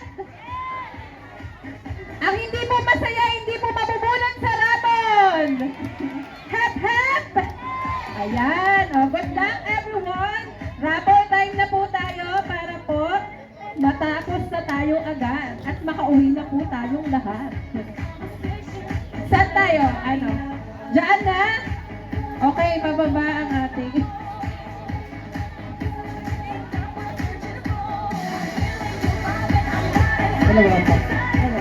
Okay, tinatawagan po natin ang ating mga kagawad. Kagawad po ba? Dito tayo. Ayan po